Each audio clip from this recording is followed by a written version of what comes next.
Talk about what happened, the killing on the border. The most recent report that I've read, and the report that comes out of those that are investigating in the Sheriff's Department in the area, say that a Border Patrol agent was in pursuit of a migrant separated from his partner. He was by himself. The suspected migrant started throwing rocks. There's even an allegation that he threw a basketball-sized rock towards the agent. I'm not quite sure how you can do that. And the agent opened fire, fired twice, striking the migrant and killing him.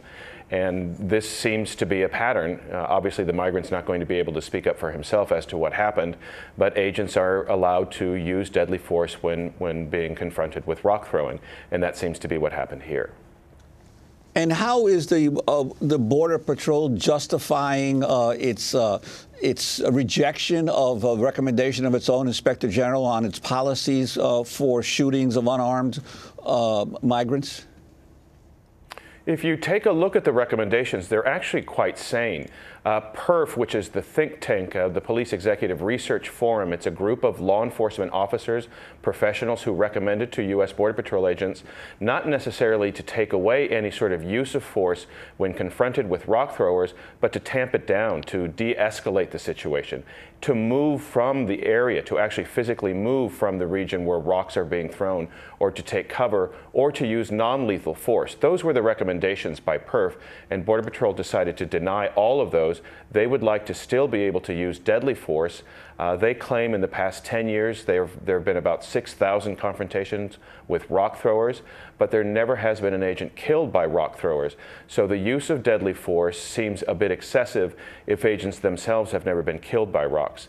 If you go to any major law enforcement agency in the country, in the United States, killing or shooting rock throwers, using guns to shoot rock throwers, would be forbidden by police agencies across the country.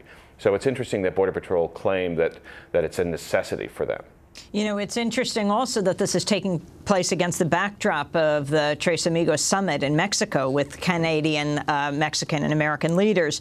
The three North American leaders expected to announce an easing of border controls for corporate executives. And yet at the same time, you have this killing of a migrant on the border.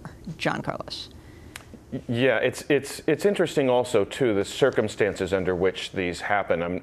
I'm not denying that Border Patrol agents have a dangerous job and that they need to, at times, possibly use their weapons, but it always seems when the conditions or when the details are suspicious, Border Patrol agents can claim rock throwing in any circumstances. I'm actually in Tucson right now taking a deeper look into a 16-year-old who was killed about a year and a half ago, shot 10 times in the back by a Border Patrol agent for allegedly throwing rocks. And if you go to the area where this young man was killed, it's next to impossible for him to have been able to throw a rock. He would have had to have thrown it through an almost impenetrable border fence. So, you know, these claims of rock throwing and being able to fire weapons are not policies that the United States actually supports in other zones around the world. Israel and Palestine, we've brokered deals between those two countries where Israeli troops are asked to fire rubber bullets as opposed to lethal weapons. So we're not really abiding by our own policies across the globe, but for some reason we can do that here at the United States-Mexico border. And I wanted to ask you this summit, the impact in Mexico and on the government of Enrique Peña Nieto, that the failure to move immigration reform here in the United States, what impact that's having in Mexico? I think it's, you know, we expect Mexico to be our partner. We expect Mexico to be a friend and a neighbor, our third largest trading partner. But there seems to be a push against Mexicans themselves coming to the United States. I hate to sort of claim racial bias here, but I believe that if immigration reform was about a different country or a different group of people, we might be able to move it forward.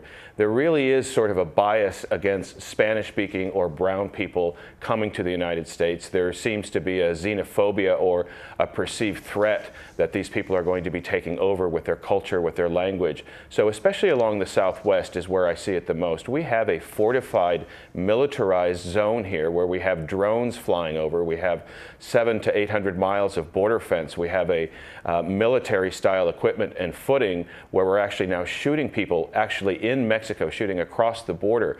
So there's this real perceived pushback against Mexico, and I think trying to find a way to alleviate this less than neighborly policy is where we really need to start before immigration reform is even a possibility.